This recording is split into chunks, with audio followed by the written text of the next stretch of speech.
There are moments in life when your greatest regret seems to sit right next to your name, as if that failure has become your true identity. You replay the scene, the choice, the fall, and something inside you whispers, "God is done with me." But what if this is exactly the kind of place where God loves to begin his work? What if the very story you are most ashamed to tell is the stage God has chosen to reveal his transforming grace? Jacob discovered this in the night when everything he knew how to do, deceive, control, manipulate, finally stopped working. He entered that valley running from the consequences of his own schemes, but he came out limping, marked forever, carrying in his body the reminder that God did not abandon him in failure. God met him there. Watchman Nee understood something that most believers miss. God does not wait for you to become perfect before he can use you. He uses your very brokenness as the chisel to carve out his purpose in you. Jacob was not a man who made a few mistakes. He was a man whose entire nature was twisted from the womb, a supplanter who grasped his brother's heel before he even drew breath. Yet this same Jacob, through 20 years of divine discipline, through deception returned upon him, through wrestling that left him crippled, became Israel, the one who prevails with God. The limping you carry from your past is not a disqualification. It is the very mark that proves God has been at work in you, breaking what was false so that what is true can finally emerge. Most believers have been taught that God uses the strong, the capable, the ones who have their lives together. We look at spiritual giants and assume they reached that position because they avoided failure, because they made all the right choices, because they somehow managed to stay clean while the rest of us stumbled.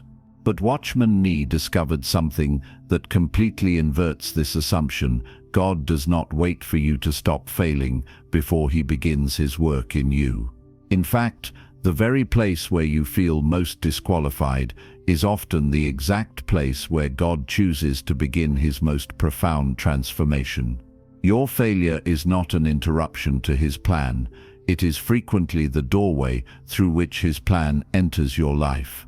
Consider how unsettling this truth becomes when you apply it to your own story. That moment you are most ashamed of, that decision you replay in your mind with regret, that season when everything fell apart, what if God was not absent during that time? What if he was actually positioning you for something you could never have received without the breaking? Nee taught that before we can truly overcome, we must first fail, and not just fail casually, but fail miserably. This is not because God delights in watching us suffer, but because he knows that as long as we believe we can manage our spiritual lives through our own strength, wisdom, and effort, we will never truly depend on him. The collapse is not punishment, it is preparation. Jacob understood this in a way that most of us resist understanding. He did not stumble into failure by accident or through ignorance. His entire identity was wrapped up in his ability to scheme, control, and manipulate circumstances to his advantage. From the moment he grasped his brother's heel in the womb, he was marked as a supplanter, one who takes by force what was never meant to be taken that way. And for decades it worked. He tricked his brother out of the birthright, deceived his father to steal the blessing, manipulated his father-in-law to accumulate wealth. Every scheme seemed to succeed, and with each success, his confidence in his own cunning grew stronger. But God was not impressed by Jacob's wins. God was waiting for the moment when Jacob's methods would finally fail him, when the walls he built with his own hands would come crashing down, leaving him with nothing but his desperate need for divine intervention. That night at the ford of Jabbok was not random. Jacob had just received word that his brother Esau was coming to meet him with 400 men. All the years of running, all the schemes and clever plans, all the distance he had put between himself and the consequences of his actions, none of it mattered anymore.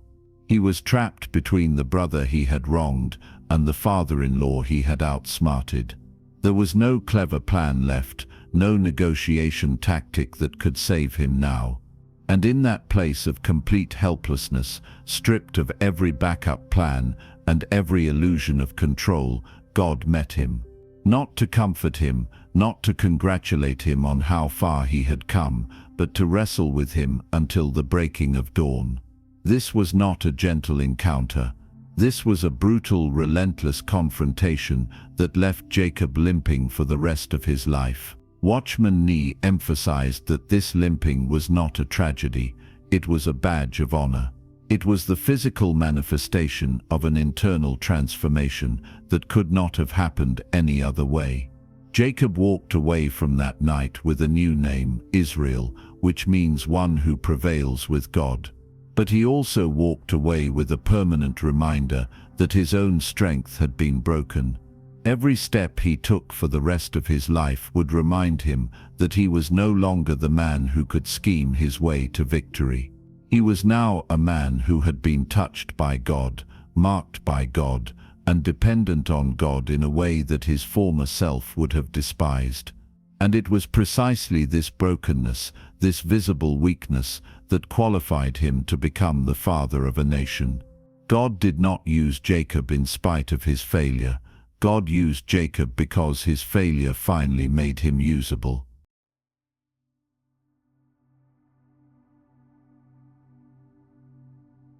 The story of Jacob is not just ancient history meant to be admired from a distance. It is a mirror held up to every one of us who has ever believed that we could manage our own spiritual journey through intelligence, effort, or sheer willpower. Nee observed that the natural man, the part of us that operates from the soul rather than the spirit, is constantly trying to help God accomplish his purposes through our own methods. We pray, but we also have a backup plan. We trust God, but we keep our options open.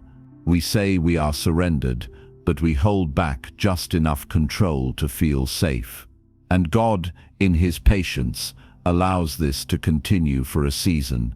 He lets us try. He lets us build. He lets us believe that our way is working. But eventually, there comes a moment when everything we have constructed with our own hands collapses, and we are left standing in the rubble, wondering what went wrong. This is not cruelty. This is mercy. Because as long as we believe we can succeed on our own terms, we will never experience the fullness of what God has for us. Jacob spent 20 years working for Laban, and those 20 years were not wasted. They were God's divine school of discipline. Every time Jacob thought he had finally secured his future through his own cleverness, Laban changed the terms. Every time Jacob believed he had outsmarted everyone around him, he discovered that he himself was being outmaneuvered. And slowly, painfully, the lesson began to sink in. The methods that had worked his entire life were no longer working. The very skills that had made him successful were now the source of his frustration. And in that frustration, in that grinding process of repeated failure, something deeper was being formed in Jacob that could not have been formed any other way. Nee taught that God's discipline is never random and never cruel. It is always purposeful, always targeted at the specific areas of our character that need to be transformed. For Jacob, the issue was not just that he lied or deceived. The issue was that his entire identity was built on his ability to control outcomes through manipulation. His sense of worth, his sense of security, his sense of significance, all of it was tied to his cleverness. And until that foundation was shattered, until he could no longer trust in his own schemes, he would never be able to truly trust in God. So God orchestrated circumstances that systematically dismantled every false foundation Jacob had built. And with each dismantling, with each failure, with each moment when Jacob's plans fell apart, God was actually preparing him for the encounter that would change everything. The journey from being Jacob to becoming Israel was not a journey of self-improvement. It was not a process of learning better techniques or acquiring more knowledge. It was a journey of death, the death of the old nature, the death of self-reliance, the death of the illusion that we can somehow make ourselves acceptable to God through our own efforts. Nee was insistent on this point. The Christian life is not about becoming a better version of yourself. It is about allowing the old self to be crucified so that the life of Christ can emerge through you. And this crucifixion is not a one-time event. It is a process, often a long and painful process, in which God systematically breaks down everything in us that resists His lordship, everything in us that still believes we can do it on our own. Jacob did not go to Jabbok looking for transformation. He went there desperate, terrified, and out of options. But that is precisely the posture God was waiting for. As long as Jacob believed he had another scheme up his sleeve, as long as he thought he could talk his way out of the situation or manipulate the outcome, God could not do the work that needed to be done. But when Jacob finally reached the end of himself, when he had nowhere left to run and no clever plan left to execute, he was finally in the position where God could meet him. And the meeting was not gentle. It was not a comforting pat on the back or a reassuring word. It was a wrestling match that lasted all night, a confrontation so intense that Jacob's hip was dislocated in the process. This was not punishment for past sins. This was the necessary breaking of a man who had spent his entire life trusting in his own strength. The wrestling at Jabbok reveals something crucial about how God works in our lives. He does not negotiate with our self-sufficiency. He does not improve it, refine it, or make it more spiritual. He breaks it. Watchman Nee understood that the greatest obstacle to spiritual growth is not our weakness. It is our strength, or more accurately, our belief in our own strength. As long as we think we have something to offer God, as long as we believe we can contribute to our own salvation or sanctification through our natural abilities, we remain trapped in the realm of the soul.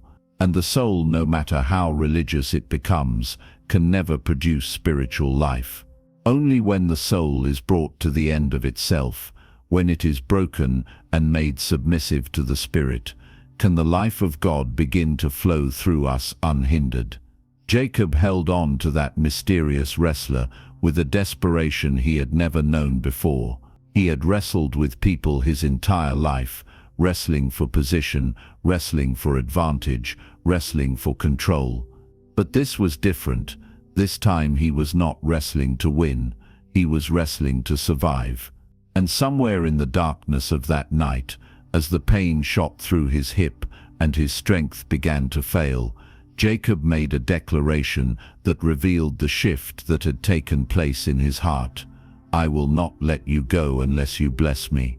This was no longer the voice of a schemer demanding what he thought he deserved.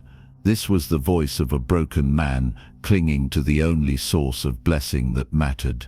He was no longer trusting in his cleverness. He was trusting in the mercy of the one who had the power to bless or to destroy. The question that followed was devastating in its simplicity. What is your name? Of course God knew his name, but the question was not for God's benefit, it was for Jacob's. To say his name out loud was to confess his identity. Jacob means supplanter, deceiver, one who takes by the heel. To speak that name in that moment was to admit what he had been his entire life.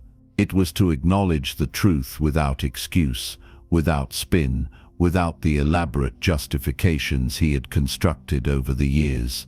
And in that confession, something broke open, because only when we stop defending ourselves, only when we stop trying to manage the narrative of our lives and present ourselves as better than we really are, can God begin to do the work of true transformation.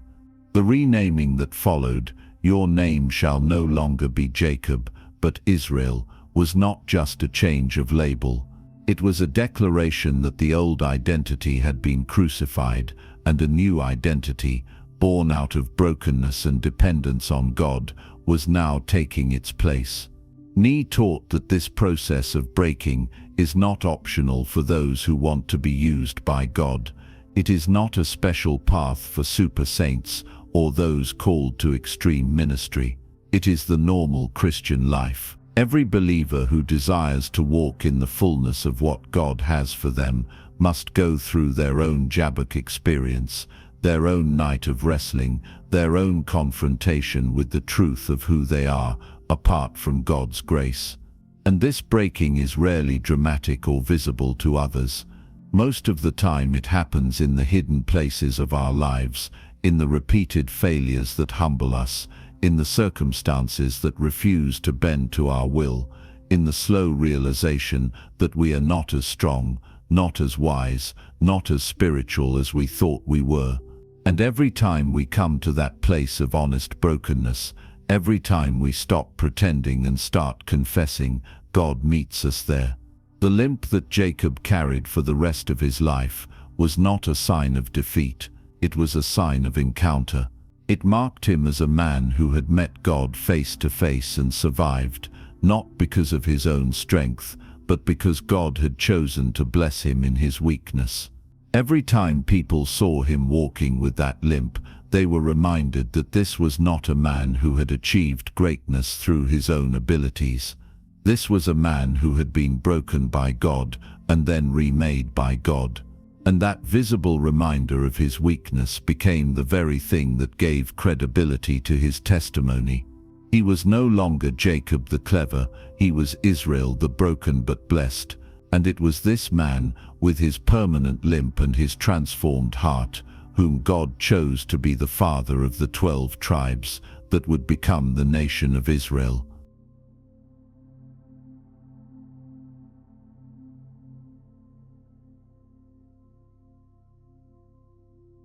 What makes Jacob's story so relevant to us today is that it demolishes the illusion that spiritual maturity comes through accumulation, accumulating more knowledge, more experiences, more victories, more credentials. Watchman Nee saw clearly what most of modern Christianity misses. Spiritual maturity does not come through addition, but through subtraction.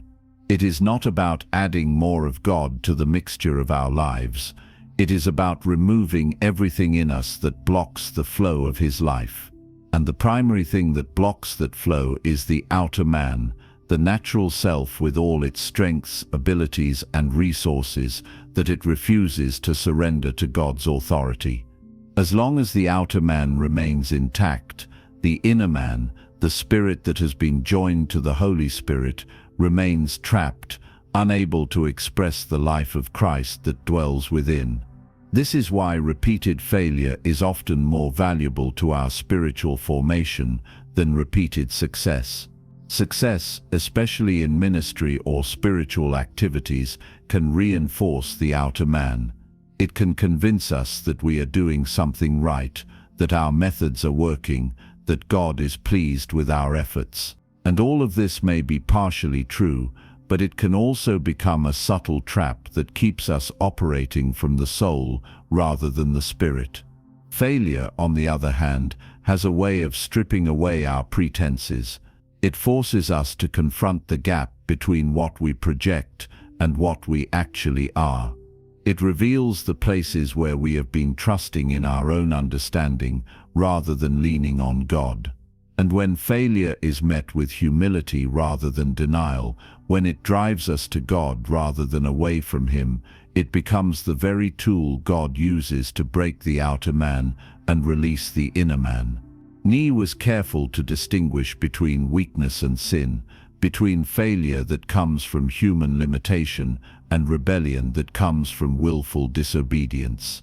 God does not use unconfessed sin. He does not bless rebellion or excuse deliberate defiance of His will, but He absolutely uses our weaknesses, our limitations, our repeated failures to accomplish things we are not naturally capable of. When we acknowledge our weakness and surrender it to God, when we stop trying to hide it or compensate for it, something powerful happens. The strength of Christ is made perfect in our weakness. This is not just a nice theological concept. It is a lived reality that every believer who has walked this path can testify to. The moments when we feel most inadequate are often the moments when God's power flows most freely through us, precisely because we are not getting in the way with our self-sufficiency. Jacob's wrestling match at Jabbok was not the first time God had worked in his life, but it was the culmination of a 20-year process of divine discipline. Every trick that was played on him, every disappointment, every moment when his plans fell apart, all of it was part of God's strategy to bring him to the end of himself. And the beautiful thing is that God never gave up on Jacob. Even when Jacob was at his worst, even when he was deceiving and manipulating, God was still there, still working, still patiently orchestrating circumstances that would eventually lead to transformation. This is the grace that most of us struggle to believe, that God is not waiting for us to get our act together before He begins working in us. He is working in us even now, especially in the midst of our failures, using every setback as a tool to shape us into the image of His Son. The transformation of Jacob into Israel was not instantaneous. The renaming happened in a single night, but the process that led to that night took decades. And the living out of that new identity would take the rest of Jacob's life. This is the pattern Nee observed again and again in Scripture and in the lives of believers. God is patient. He is not in a hurry. He will take as long as it takes to accomplish His work in us. And all the while, even when we feel like we are failing, even when we are limping and wounded and barely holding on, He is there, closer than we realize, working all things together for our good and for His glory. The question is not whether God can use our failures. The question is whether we will let Him, whether we will stop running from the pain of transformation and instead lean into it, trusting that the breaking is not the end, but the beginning of something far greater than we could ever accomplish on our own. There is a profound difference between the believer who has been broken by God and the one who is still trying to serve God with an unbroken will. The unbroken believer may be sincere, zealous, and active in ministry, but there is a hardness, a self-confidence, an edge of pride that taints everything they do. They may speak about God, but they speak from their own understanding. They may serve God, but they serve according to their own plans. They may love God, but they love Him on their own terms.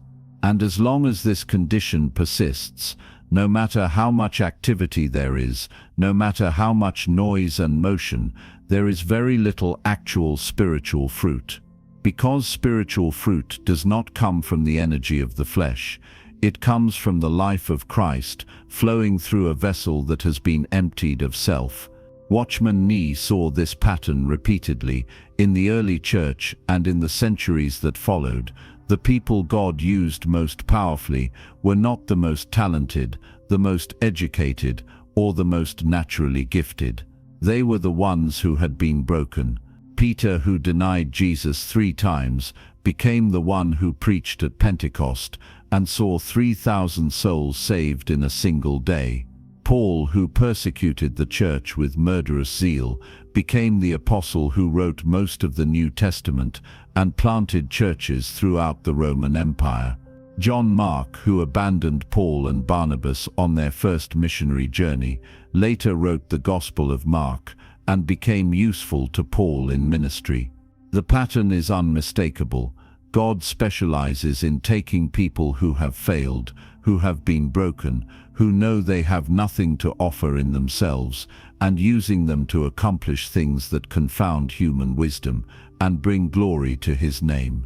The reason this works is simple but difficult to accept. When we are strong in ourselves, we are weak in God. When we trust in our own abilities, We do not need to depend on his power. When we have everything figured out, there is no room for faith. But when we come to the end of ourselves, when our own strength has been exhausted and our own plans have collapsed, when we are limping and wounded and hanging on by a thread, that is when we are finally in a position to experience the fullness of God's strength. This is the paradox of the kingdom. The way up is down, the way to gain is to lose, the way to live is to die. And the believer who embraces this paradox, who stops fighting the process of breaking and instead surrenders to it, discovers a freedom and a power that cannot be found any other way. Jacob limped into his future, but he limped with blessing. He carried the wound of his encounter with God, but he also carried the name and the promise that came from that encounter. And this is the testimony of every believer who has allowed God to break them. Yes, there are scars. Yes, there is weakness. Yes, there are reminders of failure that will never completely go away.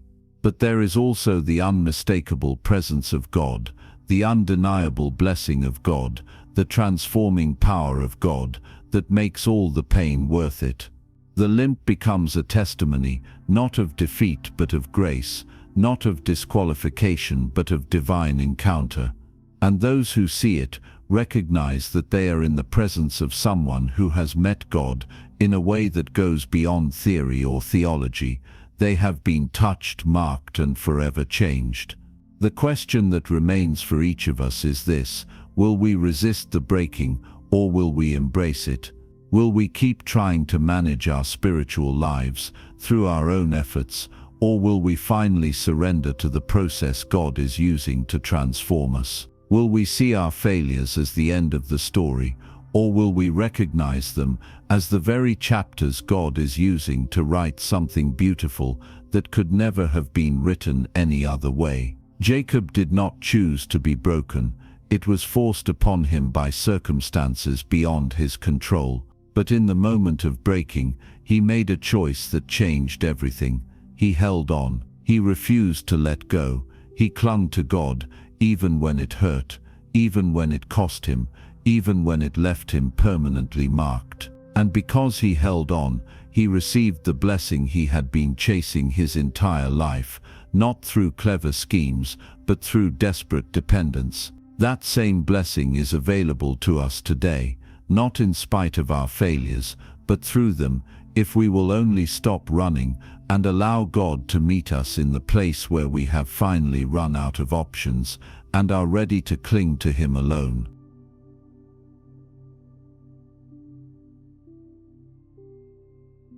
Maybe you are hearing this now and thinking about your own Jabbok, that place where everything collapsed and you were forced to face who you really are when no one is watching. Maybe you are still carrying the shame of that moment, convinced that the mark it left on you is evidence of disqualification instead of divine visitation. But what if that wound you try so hard to hide is exactly the credential God has been waiting to use to release His power through you? Watchman Nee lived to proclaim a truth the modern church often forgets. God is not looking for people strong enough to help Him. He is looking for people broken enough not to stand in His way. And if you have reached the end of yourself, if your schemes have stopped working, if you are limping through life carrying the memory of where God touched you and changed you, then you are not late in your spiritual journey. You have finally arrived at the beginning. The limp is not the end of your story. It is the proof that God has written His name on you in a way no human strength could ever erase. So stop running from the breaking and start embracing it, because it is there, in that place of absolute dependence, that the glory of God manifests most powerfully. Jacob left Jabbok limping, but he left blessed, marked, but transformed, wounded, but carrying a new name that would echo through generations. And the question that remains is not whether God can use your failures. The question is whether you will finally stop running long enough to let Him meet you in the place where you have run out of options and are ready to hold on to Him alone.